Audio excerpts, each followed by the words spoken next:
Théâtre de Cristal, c'est quoi? C'est d'abord une compagnie implantée dans un village sur un territoire, sur le pays de Terre de Lorraine. C'est aussi une compagnie qui, au bout de 28 ans, a une réelle démarche artistique, mais aussi économique sur ce territoire. On engage 2 personnes en CDI. On a une personne qui travaille également sur toute la partie, compte de la structure. Nous avons une trentaine d'artistes, techniciens, musiciens, intermittents qui travaillent régulièrement avec nous. Nous avons une convention pluriannuelle avec le département de Meurthe-et-Moselle, une autre avec le pays de Colombey-les-Belles, une autre avec la communauté de communes du Toulois. Et nous avons surtout un grand plaisir à développer un projet artistique un peu hors du commun sur un village. Projet artistique qui se décline en 3 axes. Premier axe, un volet formation avec un atelier amateur qui est un atelier qui mélange les gens, qui mélange les genres. On a des gens qui sont très différents dans cet atelier et ce qui fait sa richesse.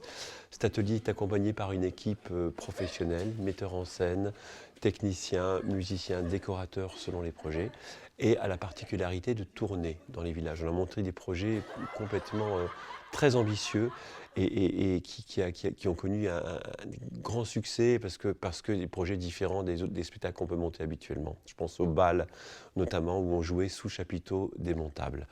Ensuite, dans le domaine de la formation, on a bien sûr aussi une école de cirque, qui est une école qui était la première école de cirque rurale en France il y a 25 ans et qui aujourd'hui accueille encore bon an mal an 250 enfants et adolescents toute l'année avec un projet, notamment un projet cirque d'été qui est un projet phare de la compagnie. Inspire, grandis.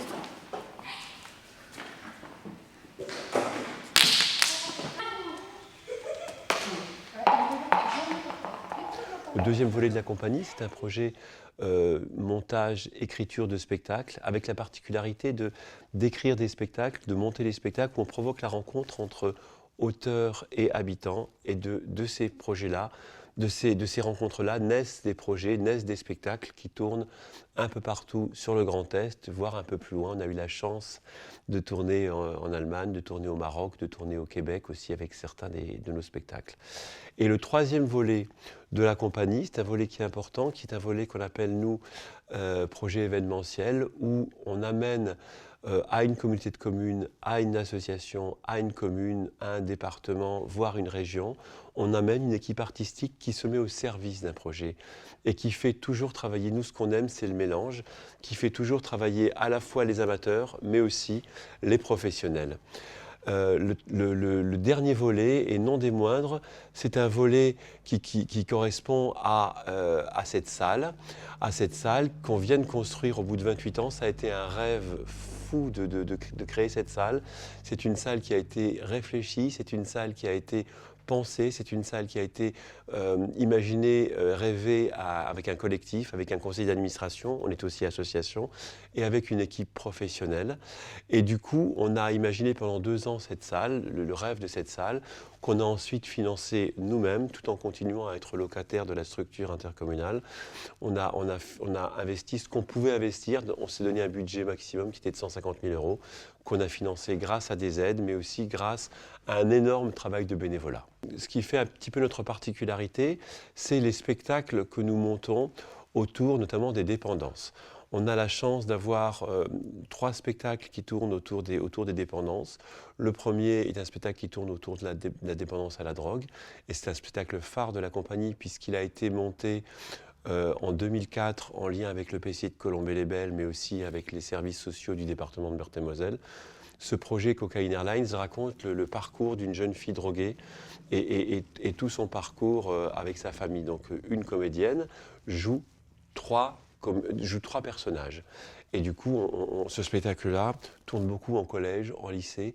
Il a été en un peu plus de 10 ans joué près de 500 fois. Et c'est important de le dire parce que ça n'arrive jamais, sauf que ça nous est arrivé et c'est toujours un plaisir très fort de jouer ce spectacle-là.